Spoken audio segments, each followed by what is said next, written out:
የእናቴ ነገር አይሆንልኝም፣ እሷም የኔ ነገር አይሆንላትም። ጠዋት ከእንቅልፌ ስነሳ የመጀመሪያ ስራዬ ፈጣሪና መስገኘ ስልኬን የምነካው እናቴ ጋር ነው። እታለም ጋር እናት እምዬ ነው ላታ። ምን ማለት እንዳለብኝ አላውቅም። ብቻ እግዚአብሔር አምላክ የወደደውን አደረገ ብዬ ብጀምር ደስ ይለኛል። አባቴን መከታዬን የሚሞት የማይመስለኝን ባጣሁበት በዚህ ከባድ የሐዘን ወቅት ውስጥ በተለያዩ መንገዶች በሶሻል ሚዲያ በመጻፍም በመደወልም በቴሌግራም በፌስቡክ በቲክቶክ እና በኢሞ እንደዚሁም ከሀገር ውስጥም ከውጭም በቀጥታም በመደወል እዚህም በአካል ካጠገቤ ሆናችሁ ላጽናናችሁኝ፣ አይዞህ ላላችሁኝ፣ ለሥራ ባልደረቦቼ፣ ለጓደኞቼ፣ አብራችሁኝ ለተማራችሁ እንዲሁም ውድ ለሆናችሁ ለሀገሬ ልጆች በቅርብም በሩቅም ለምታውቁኝ ሁሉ እግዚአብሔር አምላክ ከክፉ ነገር ይጠብቃችሁ። ራበኝ ርባል መላኩ አልሞተም። እናቴ ጋር ልመለስ ነበር። ለማዘር ደውዬ መጣ ነው ልበላት እያልኩ እያሰብኩ በቃ አልቻልኩም። አቃተኝ በቃ። ብዙዎቻችን ያለቀስንበት ይሄ ጀግና ሰው ማናችንም ሰው ፊት ቆመን መጥራት የምንፈራውን ቃል አውጥቶ ራበኝ ሲል መስማት በእውነት በጣም ያሳዝናል። የማስታወቂያ ድርጅቶች ለምንድን ነው በራችሁን ለነዚህ አርቲስቶች ማትከፍቱት? ለምን? ሰላም የተወደዳችሁ የተከበራችሁ ውድ የዩቲዩብ ቤተሰቦች፣ ዛሬም እንደተለመደው አስተማሪና ቁም ነገር አዘል የሆኑ መረጃዎችን ይዤላችሁ ቀርቤያለሁ ወደ ቪዲዮቹ። ከዛ በፊት ግን ለዚህ ቻናል አዲስ ናችሁ ቻናላችን ሰብስክራይብ እና ላይክ በማድረግ እንዲሁም የደወል ምልክቱን በመጫን ይህን ቻናል መቀላቀል ትችላላችሁ ወደ ቪዲዮቹ። በመጀመሪያም እንግዲህ ይዤላችሁ የመጣው ቪዲዮ ምንድነው እንግዲህ በትናንትናው ዕለት በጣም እንወደውና የምናከብረው አርቲስት ሰማኸኝ በለው ከዚህ ዓለም በሞት እንደተለየ እናውቃለን። በዛሬው ዕለት ደግሞ ስርዓተ ቀብሩ በቦሌ መድኃኔዓለም ቤተክርስቲያን እንደሚካሄድ አንዳንድ መረጃዎች አሉ። ስለዚህ ቪዲዮም ተከታትለን እንመለስ። በዛሬው ዕለት ስርዓተ ቀብሩ የሚፈጸመው የባህል አቀንቃኙ ሰማኸኝ በለው የሚገርም አጋጣሚ በህይወቱ አሳልፏል። 1994 ዓመተ ምህረት ከሌሊቱ 10 ሰዓት የግጥምና የዜማ ደራሲው ግሩም ተስፋዬ ጋር አብረው ሲሄዱ በአምቢስ ድልድይ ላይ መኪናው እንግዲህ ዝናብ እየዘነበ ነበረ። እሱ እንደሚለው ትራፊክ የሚመስል ነገር አየውና ወደዚህ ዙር ሲለኝ ስገባ መኪናው ከኋላ ተመታ። እዛ ወንዝ ውስጥ ገቡ። እንግዲህ በዚህ አደጋ እሱም ራሱ ስቶ ነበረ። አብሮት የነበረው ወዳጁ ህይወቱ አለፈ። እንግዲህ በቸልተኝነት የሰው ህይወት በማጥፋት በሚል ፍርድ ቤት ቀርቦ በ3000 ብር ቅጣት ተፈቶ ነበረ። ከዛ እንግዲህ ከብዙ አመታት በኋላ ለስራ አሜሪካ ሄድና ታማኝ በየነ ሾው ላይ ሲቀርብ በወቅቱ የነበረው የኢህአዴግ መንግስት በዚህ የተነሳ ቂም ያዘበት። አሜሪካ ያለም እንግዲህ የድሮውን ክስ ተቀስቅሶ የእስር ትዕዛዝ አወጣበት። በወቅቱ እንዳትመጣ ብዙዎች በቃ ሊፈረድብህ ነው እንዳትመጣ ሲሉት አይ እመጣለሁ ብሎ ትኬት ቆርጦ አዲስ አበባ ገባና የ5 አመት ፍርዱን ተቀብሎ በእስር ቤት ቆየ። እንግዲህ በእስር ቤት ቆይታው ያጠፋውት ነገር የለም። ነገር ግን ያው በፖለቲካ ታማኝ ሾው ላይ በመቅረብ የተነሳ ይሄ ውሳኔ ተወስኖብኛል ይላል። እስር ቤት ውስጥ ባሳየው እንግዲህ አንዳንድ እንቅስቃሴዎች 2 አመት ከምናምን ታሰረ። ከዛ በኋላ ተፈታ። በጣም የሚገርመው እንግዲህ ያው ሁሉ ፍርድ እየተባለ አይ ብሎ መጥቶ መታሰሩ ነው በጣም የሚገርመው። የሰሜ ባላገሩ ስርዓተ ቀብር ዛሬ ማክሰኞ ሰኔ 9 ቀን 2018 ዓ.ም በቡልቡላ መድኃኔዓለም ቤተክርስቲያን ይፈጸማል። አንጋፋው የባህል ሙዚቃ ተጫዋች ድምጻዊ ሰማኸኝ በለው ሰሜ ባላገሩ ባደረበት ህመም በሕክምና ሲረዳ ቢቆይም ህይወቱ ሊተርፍ አልቻለም። የመጨረሻ ሰዓታቱን በተመለከተ ልጆቹ ዋቢ አድርጎ የገለጸው አቻሬ ሚዲያ ሰኞ ሰኔ 8 ቀን ጠዋት የድካም ስሜት ተሰምቶት በልጆቹ አማካኝነት ወደ ሆስፒታል እየተወሰደ ነበር። ወደ ሆስፒታል በሚወሰድበት ወቅት ግን ወንበር ላይ ዘንበል ያለ ሲሆን ሆስፒታል ደርሶ ከገባ በኋላ ብዙም ሳይቆይ ህይወቱ ሊያልፍ ችሏል። በውቧ ባህር ዳር ተወልዶ ያደገው ድምጻዊው ገና በ14 ዓመት ታዳጊነቱ በባህር ዳር ህጻናት ክፍል በመቀጠልም በአዮማና በግሽ አባይ ኪነ ጥበብ ቡድኖች ውስጥ በመሳተፍ የጥበብ ጅማሮውን አድርጓል። በዚህም ረጅም ዓመታት ለዘለቀው ስኬታማ የጥበብ ጉዞ ጠንካራ መሰረትን ጥሏል። ከ35 ዓመታት በላይ በዘለቀው የትዳር ህይወቱ የ4 ልጆች አባት የነበረው ድምጻዊ ሰማኸኝ በለው ሰሜ ባላገሩ በሰራቸው ውብ የሙዚቃ ስራዎቹ ለዘላለም ሲታወስ ይኖራል። ቪዲዮ እንደተመለከታችሁ ነው። እስኪ እናንተ ለወዳጅ ለቤተሰቦቹና ለዘመድ ወዳጆቹ እንግዲህ መጽናናትን እንመኛለን ያላችሁ ኮሜንት ላይ ያስቀምጡልኝ። ወደ ቀጣይ ቪዲዮ በመቀጠል ደግሞ ይዤላችሁ የመጣው ቪዲዮ ምንድነው? አርቲስት መሰረት መብራቴ በመስጠት ውስጥ ብዙ የምታገኙት ነገር አለ ያለች አንዳንድ ነገሮችን እየነገረችን ነበር። ይህ ቪዲዮም ተከታትለን እንመለስ። አንድ ትልቅ ሚስጥር የምነግራችሁ እንዲበዛላችሁ አካፍሉ። በመስጠት ውስጥ ብዙ በረከት መሰብሰብ ትችላላችሁ። በማካፈል ውስጥ የሌሎችን በማህበስ ውስጥ ብዙ ደስታን ወደ ቤታችሁ ወደ ኑሯችሁ ማምጣት ትችላላችሁ። በህይወት አይቼዋለሁ፣ ኖሬ አይቼዋለሁ ምን ማለት እንደሆነ መባረክ በማካፈል ውስጥ ለሌሎች በመድረስ ውስጥ የሚሰጠውንና ከሚቀበል ይልቅ የሚሰጥ ብፁዕ ነው ይላል በብሉይም በሐዲስም። በመስጠት ውስጥ ያለ መባረክ ለችግረኛና ለምስኪን የሚያስብ ምስኩን ነው፣ እግዚአብሔር በክፉ ቀን ያድነዋል ይላል። ስንቅ ነው በነገራችን ላይ ዛሬ የምንሰጠው የምናቀብለው ጥቂት ነገር ስንቅ ሆኖ የሚያኖረን ነው። በመንፈሳዊም ዓለም በመንፈሳዊ ዓለም ብቻ አይደለም፣ ትልቅ የመንፈስ እርካታ የሚሰጥ ነው። በእስልምናው ሰደቃ ብዙ ሀጂር አለው ብለው ሙስሊም እህት ወንድሞቼ ነግረውኛልና በሁሉም እምነት ይሄ በጎነት፣ ይሄ ቅንነት፣ መልካምነት ብዙ ዋጋ ትርፍ አለው። ተመልካቾች ቪዲዮ እንደተመለከታችሁት ነው። ትክክል ናት። የሰጠ ይጨመርለታል ነው የሚባለው፣ እውነት ነው። እንግዲህ ሁላችንም ካለን ነገር ላይ ለሌላቸው ሰዎች ብናካፍል ይጠቅመናል ብዬ ነው ማስበው። እስኪ እናንተስ ምን ትላላችሁ? የተሰማችሁን ነገር ኮሜንት ላይ አስቀምጡልኝ። ወደ ቀጣይ ቪዲዮ እንሂድ። በመቀጠል ደግሞ ተመልካቾች ይዤላችሁ የመጣው ቪዲዮ ምንድነው? በድጋሚ አርቲስት ሰማኸኝ በለው ስለ ትዳር ህይወቱ በእንደዚህ አይነት መልኩ እየነገረን እየገለጸልን ነበር። ይሄን ቪዲዮም ተከታትለን እንመለስ። እሷ ቀበሌ 1 እኔ ቀበሌ 3 ንግሽ አባይ እየሰራው እሷ ደግሞ የባህር ዳር አውራጃ የውማ ተወዛዋዥ ነበረች። እዛ እኔ ላሰለጥን እሄዳለሁ ተመድቤ። አንድ ሻይ ቤት ነበረች። ከስልጠና በኋላ ካፌ ተገናኘን። ገና እንዲህ ሳያት የሆነ ውስጥሽ ዝም ብሎ ስንጥቅ የሚያደርግ ነገር ታውቂያለሽ?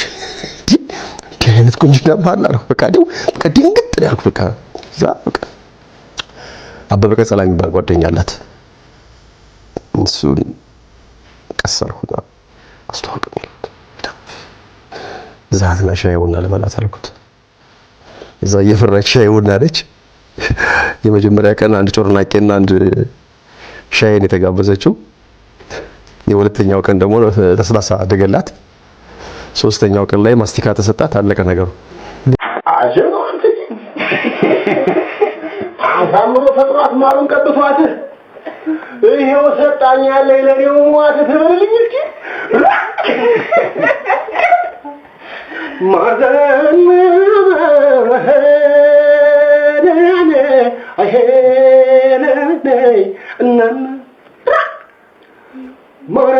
ሞራለሽ ናናና እንዲያውም ታዝማነሽ አረምኑን ሰጠሽ የኔ ወንድ ማራሽ የኔ ወንድ ማራሽ የኔ ወንድ ማራሽ የኔ ወንድ ማራሽ ረምኑን ሰጠሽ ረምኑን ሰጠሽ ረምኑን ሰጠሽ ረምኑን ሰጠሽ ረምኑን ሰጠሽ ረምኑን ሰጠሽ ረምኑን ሰጠሽ ረምኑን ሰጠሽ እኮ ነው ያለው።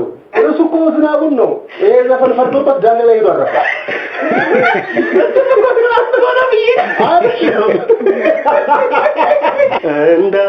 ተመልካቾች ቪዲዮ እንደተመለከታችሁት ነው። እንግዲህ በጣም የሚገርም የትዳር ህይወት እንዳለው አይተናል። እስኪ እናንተስ ምን ትላላችሁ? የተሰማችሁ ነገር በኮሜንት አስቀምጡልኝ። ወደ ቀጣይ ቪዲዮ እንሂድ ተመልካቾች። በመቀጠል ደግሞ ይዤላችሁ የመጣው ቪዲዮ ምንድነው? እንግዲህ የሰማኸኝ በለው ልጅ በእንደዚህ አይነት መልኩ እንግዲህ ለአባቱ የተሰማውን ጥልቅ ሐዘን ገልጾልናል። ተከታትለን እንመለስ። ምን ማለት እንዳለብኝ አላውቅም። ብቻ እግዚአብሔር አምላክ የወደደውን አደረገ ብዬ ብጀምር ደስ ይለኛል። አባቴን መከታዬን የሚሞት የማይመስለኝን ባጣሁበት በዚህ ከባድ የሐዘን ወቅት ውስጥ በተለያዩ መንገዶች በሶሻል ሚዲያ በመጻፍም በመደወልም በቴሌግራም በፌስቡክ በቲክቶክ እና በኢሞ እንደዚሁም ከሀገር ውስጥም ከውጭም በቀጥታም በመደወል እዚህም በአካል ካጠገቤ ሆናችሁ ላጽናናችሁኝ፣ አይዞ ላላችሁኝ፣ ለሥራ ባልደረቦቼ፣ ለጓደኞቼ፣ አብራችሁኝ ለተማራችሁ፣ እንዲሁም ውድ ለሆናችሁ ለሀገሬ ልጆች በቅርብም በሩቅም ለምታውቁኝ ሁሉ እግዚአብሔር አምላክ ከክፉ ነገር ይጠብቃችሁ። እንዲሁም ደውላችሁልኝ ላላነሳሁላችሁ፣ ጽፋችሁልኝ ላልመለስኩላችሁ ትልቅ ይቅርታ መጠየቅ እፈልጋለሁ። አምላክ ቅዱስ ገብርኤል ያክብርልኝ። ደናሁን ሰሜ ይሁኔ በላይ ከልጅነታችን ጀምሮ ጥበብ አገናኝታን በግሽ አባይ የባህል ቡድን ውስጥ ብዙ ትዝታ፣ ብዙ ፍቅርና የማይረሳ የህይወት ጉዞ አብረን አሳልፈናል። የውድ ጓደኛዬን ህልፈት ስሰማ ልቤ በእጅጉ አዝኗል። ስሜቴንም በቃላት ለመግለጽ አቅቶኛል። ነገር ግን ሞት ከዚህ ዓለም ወደ ጌታ የሚደረግ ሽግግር መሆኑን እናምናለን። መሐሪው አምላክ ነፍሱን በአብርሃም በይስሐቅ በያዕቆብ እቅፍ ያኑርለት፣ በገነትም እረፍት ያድርግለት። ለቤተሰቦችና ለምንወደው ሁሉ የመንፈስ ቅዱስ ማጽናናት ይስጥ። ነፍሱን ይማር፣ መንግስተ ሰማያትን ያውርሰው። አሜን። ከጓደኛው ይሁኔ በላይ የተላከለት። ተመልካቾች ቪዲዮ እንደተመለከታችሁ ነው። በጣም ያሳዝን ነገር ነው። የምርኛ ራሱ ማመን ከብዶናል። እንግዲህ በአጋጣሚ ነው ሞተ የተባለው። እንግዲህ ሲታመምም አልሰማንም። እስኪ እናንተስ ምን ትላላችሁ? የሰማችሁን ነገር ኮሜንት ላይ አስቀምጡልኝ። ወደ ቀጣይ ቪዲዮ እንሂድ። በመቀጠል ደግሞ ተመልካቾች ምንድነው ሰይፉ ፋንታሁን በሰማኝ በለው ሞት ምክንያት ጭራሽ አላመነም ነበር እና በእንደዚህ አይነት መልኩ ተገርሞ እየነገረን ነበረ። እስኪ ደግሞ ይህ ቪዲዮ ተከታትለን እንመለስ። አስደንጋጭ ነው የህይወት ነገር። እንግዲህ እንደምታዩት ነው። ጠዋት ታይተ ማታ የለህም። እንግዲህ ተወዳጁ ድምጻዊ ሰማኸኝ በለው ማረፉን ሰማን። እናም ያው ልጆቹ ጠዋት ላይ ዛሬ ጠዋት ነው እንግዲህ ድካም ተሰማኝ አለ እና በተቀመጠበት ዘንበል አለ እና ያኔ ከመኪና ወርደው ወደ ሐኪም ቤት እንግዲህ ይዘውት ሄዱና ከዚያ በኋላ እንግዲህ ነው አረፈ የተባለው። ድካም ተሰማኝ ነው የሚለው። እናም ቤተሰቦቹ ወደ ሆስፒታል ይዘውት ሲሄዱ ነው ከመኪና ወርደው ወደ ሐኪም ቤት ከገባ በኋላ ነው ወዲያው አረፈ የተባለው። ቀብሩ እንግዲህ ነገ በቦሌ ቡልቡላ መድኃኔዓለም እንደሆነ ነው እንግዲህ የሰማነው። በሰሜ ህልፈት ታዲያስ አዲስ የተሰማውን ሐዘን እየገለጸ ለቤተሰቦቹ፣ ለአድናቂዎቹ በአጠቃላይ መጽናናትን ይመኛል። ቀብሩ እንግዲህ ነገ በቦሌ ቡልቡላ መድኃኔዓለም እንደሆነ ነው እንግዲህ የሰማነው። ሰዓቱን በተመለከተ ተለዋጭ ሐሳብ ሊኖር ስለሚችል ያው እንደሰማን እነግራቸዋለን። የተመልካቾች አድማጮችም ጥያቄ ስለሆነ በአርቲስት በተወዳጁ አቀንቃኝ በሰማኸኝ በለው በሰሜ ህልፈት ታዲያስ አዲስ የተሰማውን ሐዘን እየገለጸ ለቤተሰቦቹ፣ ለአድናቂዎቹ በአጠቃላይ መጽናናትን ይመኛል። እንግዲህ ይሄ ጠዋት ላይ ዛሬ የተሰማ እኛ ከገባም በኋላ የሰማነውና ምናልባት እዚህ ከመግባታችን ከ30 ደቂቃ በፊት ያረጋገጥነው ቤት ሰው መላክ ስለነበረብን ማለት ነውና በጣም አስደንጋጭ ነው። የብዙዎች ጥያቄ ስለሆነ አዎ የሰማችሁት እውነት ነው ለማለት ነው። አሁንም እየሰራ ተመልካቾች ቪዲዮ እንደተመለከታችሁ ነው። ትክክል ነው። ሰይፉ እንግዲህ እሱ ራሱ ማመን አቅቶ ሰው ልኮ ነው ያረጋገጠው። በጣም የሚያሳዝንና የሚያስደነግጥ ነገር ነው። እናንተም የተሰማችሁ ነገር ኮሜንት ላይ አስቀምጡልኝ። ወደ ቀጣይ ቪዲዮ እንሂድ። ተመልካቾች በመቀጠል ለሚላችሁ የመጣው ቪዲዮ ምንድነው? የሕክምና ስህተት ነው ህይወቱን ያሳጣው። በዛ ምክንያት ደግሞ አንዳንድ ዶክተሮች ወጥቶ ሚዲያ ላይ የተናገሩ ነበረ። ይህ ቪዲዮም ተከታትለን 7 ሳምንት ሕክምና 10 ኪሎ ቀንሻለሁኝ። ጤና ይስጥልኝ ውድ ቲክቶክ ቤተሰቦቼ፣ ዛሬ ሁላችንንም ያስደነገጠ የሞት ዜና ሰምተናል። ታዋቂውና ተወዳጁ ሙዚቀኛ ሰማኸኝ በለው ባደረበት ህመም በሕክምና ሲረዳ ቆይቶ በዛሬው ዕለት ከዚህ ዓለም በሞት መለየቱን ፋና ሚዲያ ኮርፖሬሽን ዘግቧል።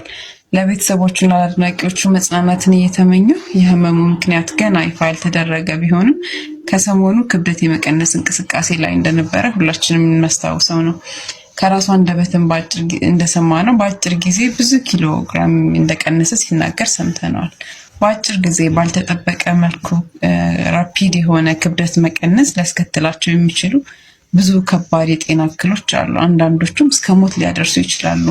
መረጃውን ሼር በማድረግ ያለ ባለሙያ ምክር በአጭር ጊዜ ክብደት ለመቀነስ በሚደረግ ሙከራ የሚመጣ የማይድን በሽታና ሞትን እንከላከል እላለሁ። በድጋሚ ለወዳጆቹ ለዘመዶቹ መጽናናትን እመኛለሁ። ነፍስ ይማር።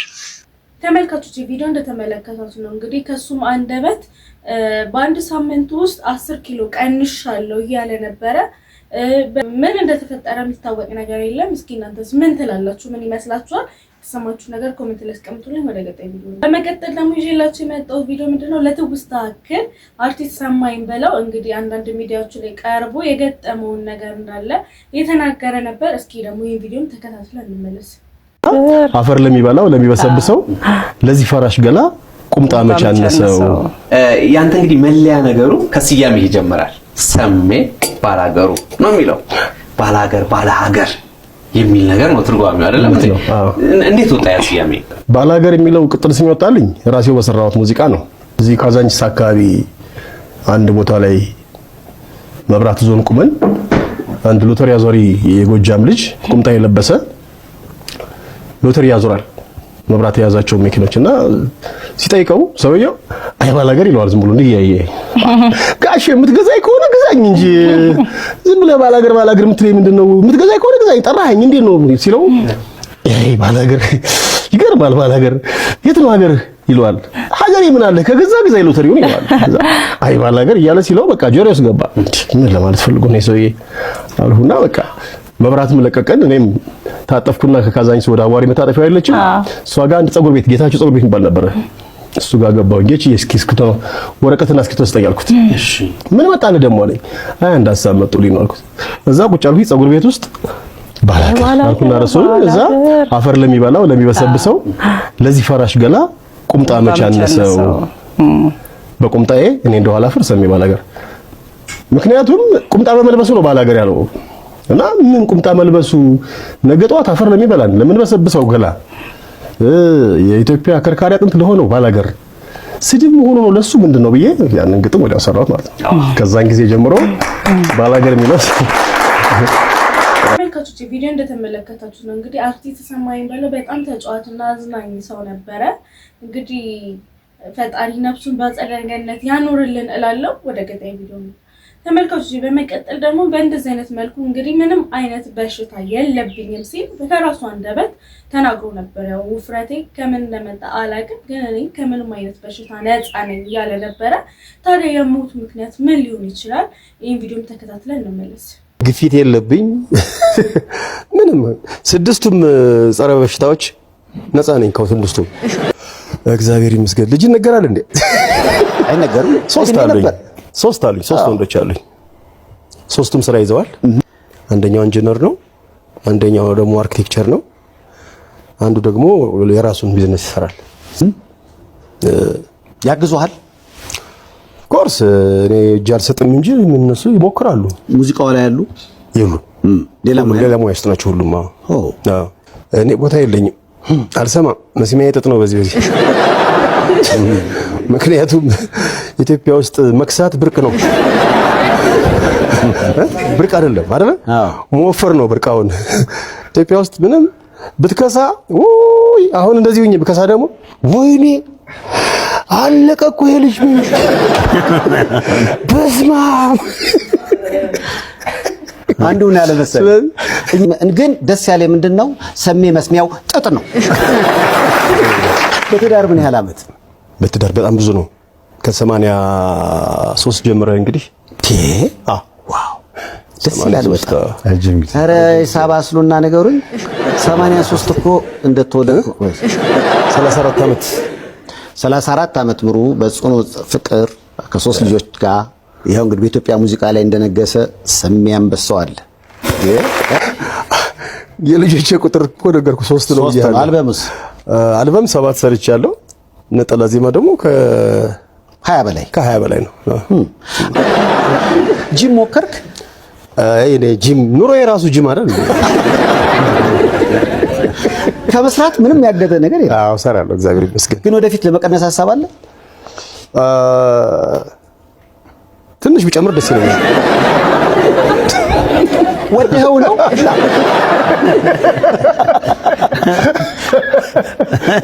እኔ ግን ሳትፈልገው የመጣ እንጂ መሰለኝ ፈልገዋል። አይ በነገራችን ላይ ውፍረት ፈልገው አይመጣም። ግን ድንገት አንዳንዴ በቃ ተመልካቾች ቪዲዮ እንደተመለከታችሁት ነው እንግዲህ እንዳለው ከሆነ ምንም አይነት በሽታ የለብኝም። እስኪ እናንተስ እንዳልኳችሁ የሞት ምክንያት ምን ይመስላችኋል? የመሰላችሁ ነገር ኮሜንት ላይ አስቀምጡልኝ። ወደ ቀጣይ ቪዲዮ እንሂድ። በመቀጠል ደግሞ ተመልካቾች ይዤላችሁ የመጣው ቪዲዮ ምንድነው? በድጋሚ አርቲስት ሰማኸኝ በለው እንግዲህ ከእናቱ ጋር በጣም ያለው ኮንታክት ልዩ ነው። እንግዲህ የእናቴ ነገር አይሆንልኝም ብሎ እየተናገረ ነበር አንድ ሚዲያ ላይ ቀርቦ፣ ስለሱም አንዳንድ ነገር ይዤላችሁ መጥቻለሁ። ተከታትለን እንመለስ። የእናቴ ነገር አይሆንልኝም፣ እሷም የኔ ነገር አይሆንላትም። ጠዋት ከእንቅልፌ ስነሳ የመጀመሪያ ስራዬ ፈጣሪን አመስግኜ ስልኬን የምነካው እናቴ ጋር ነው። እታለም ጋር እናት አለም ምን ነው ላታው እናት አለም እላታለሁ። አቤት ልጅ አለም ትለኛለች። ሰላም አድርሽልኝ ስላት ደህና ነኝ ልጄ ሰላም አድርያለሁ ደህና ነኝ እግዚአብሔር ይመስገን ደህና ነኝ። ቁርስ ቀመሽ ምናምን ሰጣረክ ያንተ ድምጽ ሳልሰማ አንተን ሳልሰማ አሁን ቡና ይተን ተጣጣለሁኝ ድምጽህን ሰማሁኝ በል ማታ ደውልልኝ ትላለች። ማታም እንደዛው ነው እና የእናቴና የኔ አታችመንት በጣም ትንሽ ከሌላው ይለያል። ሁሉም እናቱን ይወዳል፣ የኔ ይለያል በጣም ማለት ነው። እናት ነሽ ቢልልኝ እናት ነሽ ቢልልኝ ትባላለች። ባህር ዳር ቀበሌ 3 ነው ያለችው። አንዴ ደግሞ አውሮፕላኑ ቆሞ ይጠብቅህ እንጂ አትሄዳትም ሳታገኘኝ ብለው ነበር። የእሱ ታሪክ በመሰላችሁ ማዘር በጣም ታዝናናኛለች። በጣም ሲደብረኝ እናቴ ጋር ነው የምደውለው። እኔ በቃ መጀመሪያ አቋርጬ ማቀን ቢሆን ብሎ ድብርት ነገር ከተሰማኝ እሷ ጋር ነው የምደውለው እና ባህር ዳር ሄጄ ለስራ በበነጋው ጠዋት ላይ አውሮፕላን ሊያመልጠኝ ሆነ።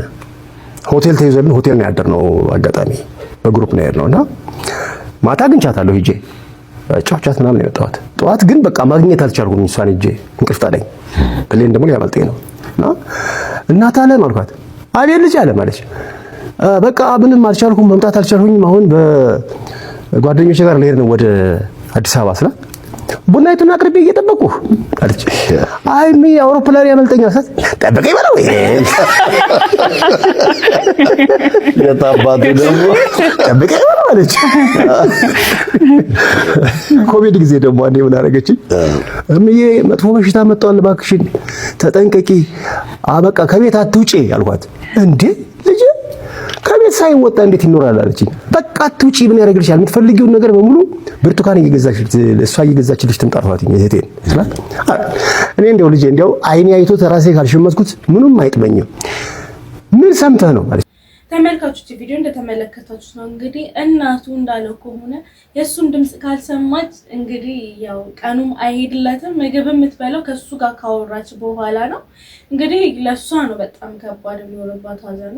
በእርግጥ በጣም ከባድ ነው፣ ጭራሽ አይታሰብም። እስኪ እናንተስ ምን ትላላችሁ? የተሰማችሁ ነገር ኮሜንት ላይ አስቀምጡልኝ። ወደ ቀጣይ ቪዲዮ ተመልካቾች በመቀጠል ደግሞ ይዤላችሁ የመጣው ቪዲዮ ምንድነው? በአሁኑ ላይ እንግዲህ ሰይፉ ሾው ላይ ቀርቦ አንድ አርቲስት የተናገረው ንግግር አለ። ለምንድነው ፊልምና ቲያትር ያቆምከው ሲባል በእንደዚህ አይነት መልኩ መልሶለታል። ይሄን ቪዲዮ ተከታትለን እንመለስ። ለምንድነው ከፊልምና ከቲያትር ሙያ በቃኝ ብለህ እስከ ማቆም የደረስከው? ራበኛ። ምን አልከኝ? ይረዋል ራበኝ ይላል አንጋፋው። እያንዳንዱ ስሜት ኮርኩሮ ተመልካችን በሐሳብና በወኔ ማዕበል ውስጥ አውርዶ የሚያናውጥ ድንቅ ተዋናይ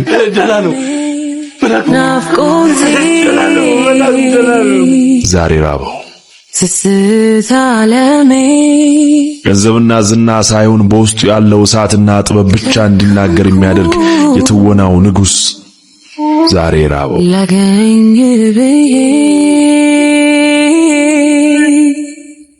ራበዋ ይረዋል በቃ በተውኔቱ ውስጥ ራሱን ቀብሮ የሚያነሳ ልዩ ፍጡር በቃላት የማይገለጽ በመድረክ ሲቆም ግን ምድርን የሚያናውጥ እውነተኛ የጥበብ ሰው ዛሬ ራበው ይረዋል።